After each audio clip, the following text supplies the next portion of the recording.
Welcome back to In Our Own Defense podcast. Again, we're your hosts, Dr. Dolores Tarver, and myself, Attorney A.D. Winters. In this episode of In Our Own Defense podcast, we have the luxury of having Dr. Oguntala and Dr. Matt Smith with us, and they've been helping us unpack tips for eliminating too much toxicity. We learned about the four horsemen of these bad communication, bad relationships. We've learned how to forgive ourselves. These are some of the tools that we've been putting in our toolkit. And now we're back and we want to ask these great guests a few more questions. Dr. Tarver? Thank you, Attorney Winters. We probably all have heard the phrase intergenerational curses. We might have said it ourselves before. Intergenerational trauma might be a more accurate terminology for it. But I want us to get into how we are just negatively affected by, Dr. Smith alluded to this earlier, some of the environmental things that happen around us: poverty, oppression, abuse, murder, domestic violence, and how those things may affect us in terms of our ability to be able to even express emotions, much less to acknowledge our problems that we may have. And then those healthy or unhealthy parenting dynamics that we may have seen growing up, as well as our mental health. Can you two, I'll start with you, Dr. O, this time first. Can you all just talk about some of the ways we're affected by things we cannot control that are outside of us, what we might be born into, but then also things, as Dr. Smith alluded to earlier, that we may have been taught because our parents were taught them and their parents were taught them? Mm-hmm.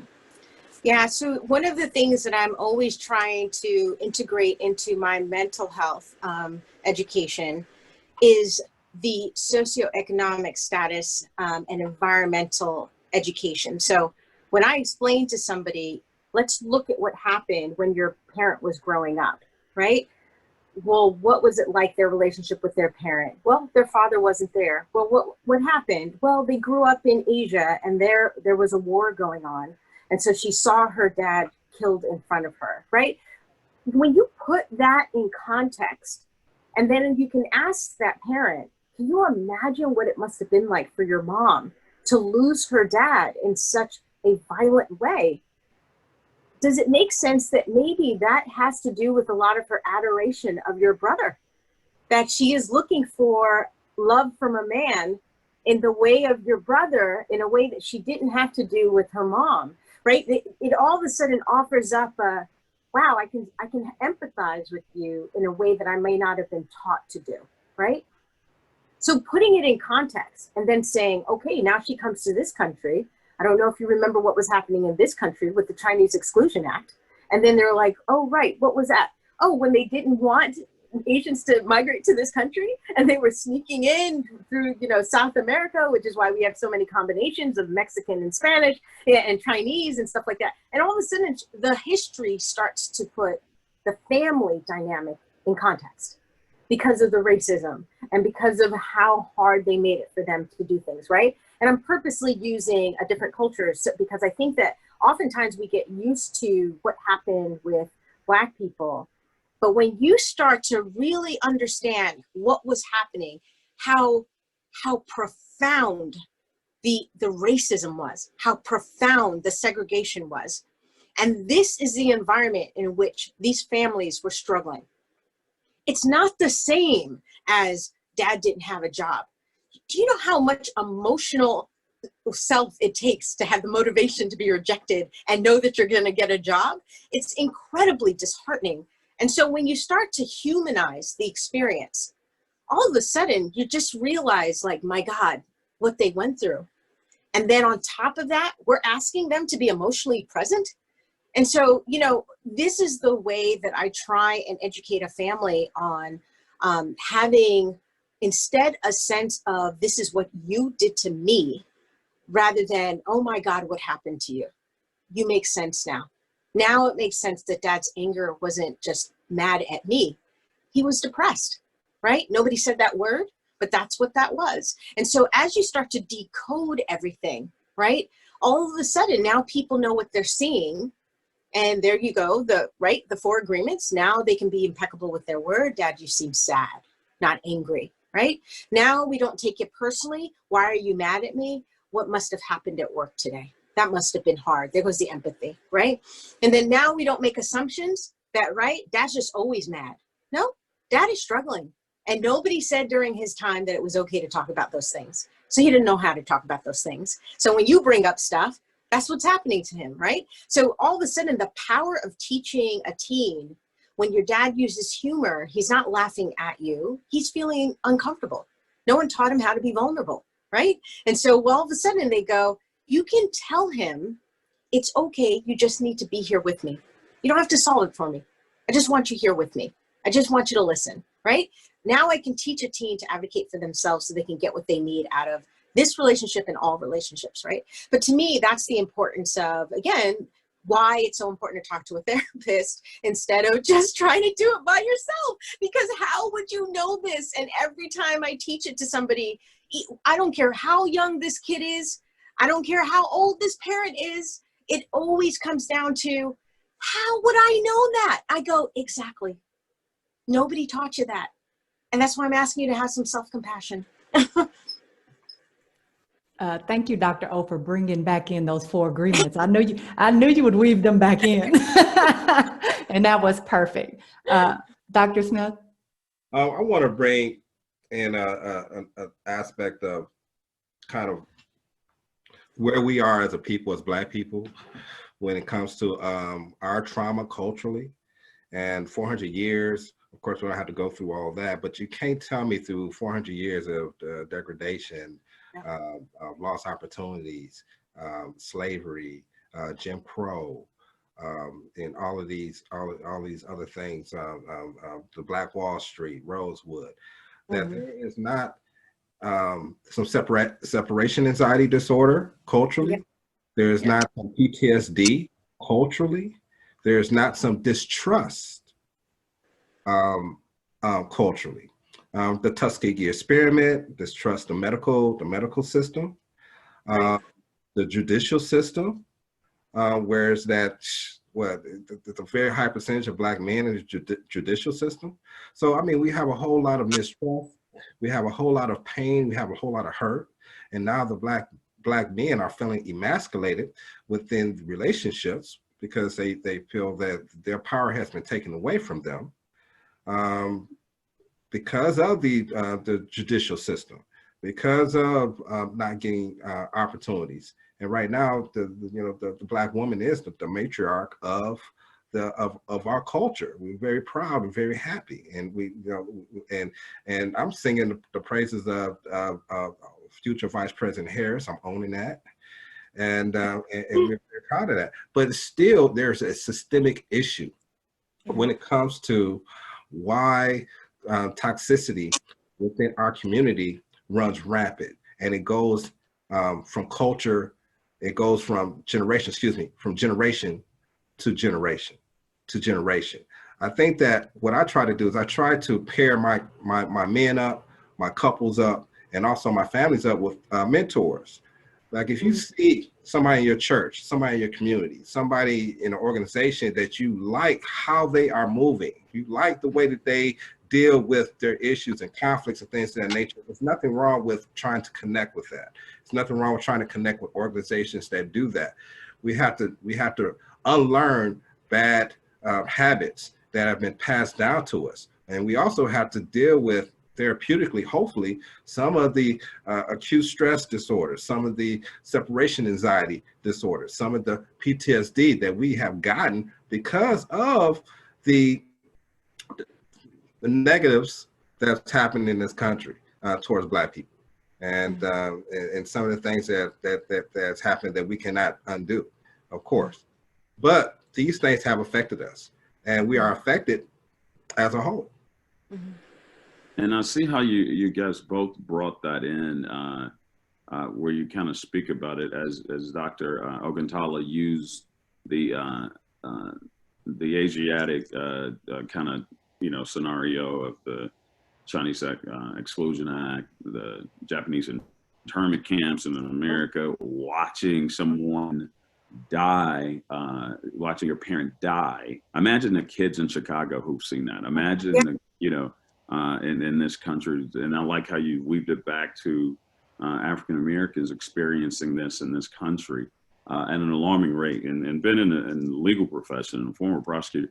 I mean, just disgusted. But if we're citizen, every single institution in this country, military, JAG has admitted that. And I represent people at JAG, I mean, UCMJ issues, and they're washing out a lot of African Americans' careers. America doesn't even recognize this. They wash out African Americans' careers through administrative ways, and they get a dishonorable discharge or bad conduct with an honorable discharge. They don't even get any benefits for their potential PTSD from going all these wars. Now imagine that. I mean, and so our institutions then prey on it. The bank won't give you a loan for your business. And so all of these institutions prey on this. So if we don't fix, I'm afraid if we don't fix that internal layer. See, one thing that can't stop us, no one can stop us from fixing the intergenerational trauma if we understand first, you gotta go get help. And as Dr. Tarver unpacked there is how do you convince people to get this emotional expression? How do you convince them? We talked about it early in the first segment, but how do we get people on the right side of this ship of saying, I must go get help. I got to get somebody to help me quarterback my life. I don't play catch by myself. I don't throw the ball to myself and then run and go catch it. You use a life coach. You use a provider to be there with you. I also have a back issue from the Army, but I'm not going to go take a butter knife and let me go between L4 and L5 and shape it up. I'm going to go to a provider and let them do that. And so I think once we can normalize, like it should be normalized now. Everybody wants to. The problem I have with it is we got too many life coaches, untrained, unskilled people, basically being that butter knife and digging in people's back. And they don't have any ethics to hold up to. They don't have any standards. There's no science or research behind some of this stuff that they're saying. And it's just kind of dumpster fire, bad advice. Oh, I've never been to medical school in my life, but take this pill. Sounds good enough. So, or do this, and that just that kind of makes it worse. So I definitely appreciate that question. But I like to, Dr. Tarver, could you follow up and make sure that we are hitting that with the poverty and the oppression and all of that? Yes. Thank you for bringing us back, Attorney Winters. Attorney Winters gets on to me. I put so much in one question that it's difficult for our guests to be able to answer all of the aspects of it. So I do want to get back to learning how to express ourselves, right? So if I live in poverty, going back to that example of dad had a hard time getting a job. And so every day he was told essentially he was not worthy. And how does that affect him and his interactions with us? And what do we learn about ourselves as a result of that? And how to express ourselves when we are dealing with a society that may tell us in various ways, we're not worthy. You're not good enough. You're not smart enough. You're not articulate enough. You're not thin enough, whatever it may be. That we cage you in this box and you have a hard time getting out. How does that affect the way we learn then to express ourselves, communicate our emotions, how we're feeling, how we're able to talk to people in our lives in constructive or not, as we're talking about toxicity ways? How does that affect our emotional expression? Who do you want? Let me start with you, Dr. Smith. I'll because you look like your wheels were turning. So I'll start with you, and then we'll go to Dr. O. You think about poverty, then you think about lack of resources. And I'm from the inner city of Detroit, so we can understand how lack of resources kind of shape the mind, and you have to do more with less. Well, oftentimes, if you're not giving the tools that you need to succeed, you're not giving the tools that you need to succeed, to take care of your family or to be a great provider, then you're just this part of the Willie Lynchism. And the Willie Lynch mentality is to take your resources, to pit you against each other, and to make you to lower your self-esteem. And this is what happens with impoverished people all over the world. And you could be a third, fourth generational person in the lowest social economic dynamic, within your community. And oftentimes, our happiness as Americans is built off of milk and honey, and being productive and being a provider. So now you tap into more of a negative mindset, which oftentimes is impoverished communities. You have to be a little bit tougher. You have to be a little bit rougher. Your skin has to be a little bit thicker. And so you learn this soul culture mentality on how to survive. And it's not mean that it's wrong, but it means that this is what you have to do in order to provide or to take care of your family or to even make it or to walk down the street. Now, if I take you out of this soul culture and I put you in another culture, in a middle class culture, now you're a fish out of water and you're disconnected and you have lack of resources to make it in this particular culture. And so now, even if you do make it, you're not happy because you don't have the tools, you're not fitting in, you don't feel comfortable, things of that nature. So now that's been taken away from you too as well.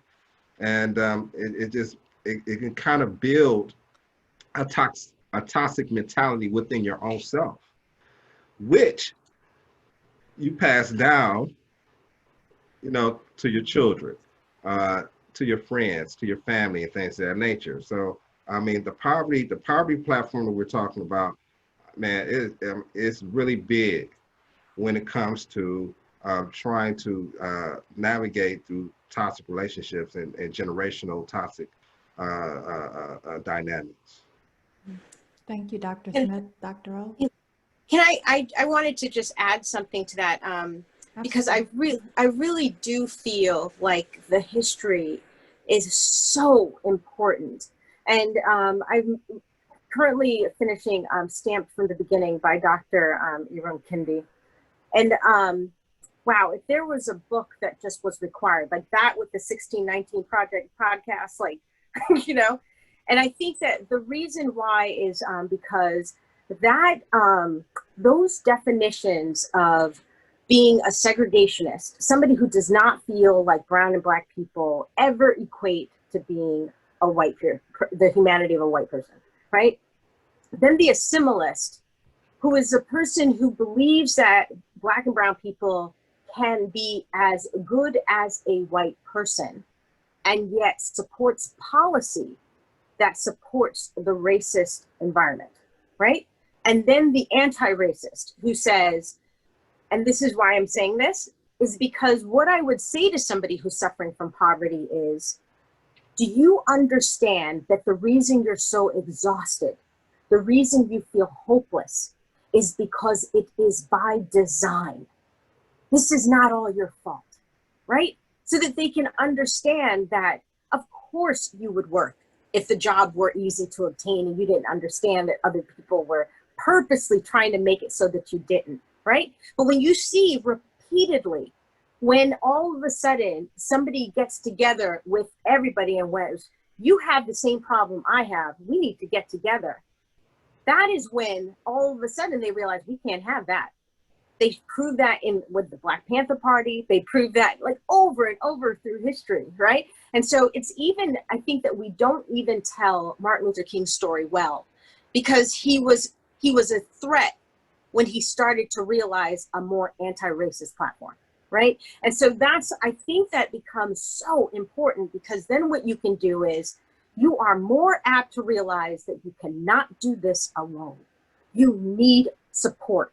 You can't do this alone. And that means that if there are 4 families on the floor, then somebody who's staying home, can you watch all the kids while we all go get jobs? Can we agree that we're going to make meals and rotate through so that we can help each other out so that we can move forward? There have to be ways. Can we start a business where we can support each other so that we can generate wealth within this building, right? There have to be ways that we understand that we cannot do this alone, and that's why it's so important to vote. And that's why it's so important to get one of your own to run for office so that people can support that person, right? It's all of these ways are ways that our kids can see us do something different so that we aren't contributing to the mentality of you're not good enough because of your station in life, right?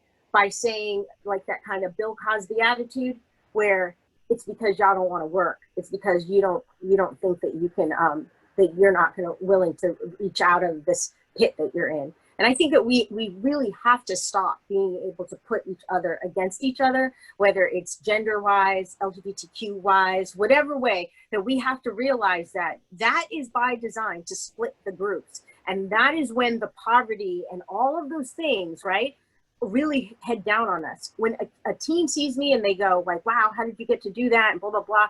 I want to go to med school. And I'm like, here's the thing. You will need support. Please do not go by yourself. I want you to look up. There's a Black Medical Doctors Association. There are Latinx associations. You need to call one of those people and you need to say, I want a mentor. Okay. You want to just call them and vent. You want to say there's a butthead on my ward and he's my supervisor and blah, blah, blah, because you need to learn from them what they did to get through that. You always feel free to call me. You need a letter of recommendation. You need support, right? So I'm never asking anybody to do that without the support because you cannot do it alone. It's too difficult.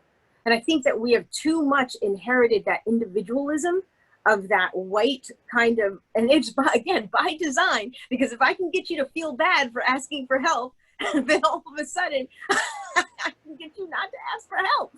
So it's like, I just really feel like that needs to be taught so much. And inherent in that is, of course, well, then it makes sense that I should get mental health help. It makes sense that I don't mind getting financial help, right? And all those things end up making sense. And so that decoding, I think, is so important, because when I can teach a kid, oh, you think they don't get welfare? Oh, they just call it tax benefits, dear. They get welfare too. And then all of a sudden you can see how, oh, you're just making me feel bad. Absolutely. You can do this. Yeah, no, I think that's spot on. And it gets us to a good opportunity for us to take a small break. And this was in our own defense podcast. In this show, we're providing tips for eliminating too much toxicity. We're joined today, Dr. Tarver and I are joined today by Dr. Oguntala and Dr. Matt Smith. We're so lucky to have them here, and we'll come right back after this with two really important questions. What we want to discuss this family toxicity and sometimes that self-sabotage efforts, and we want to kind of talk about something with this recently that was held in the news in our culture with the Tamar Braxton incident. So we'll be talking about those issues as soon as we get back. Thank you for listening and watching in our own defense podcast. Thank you.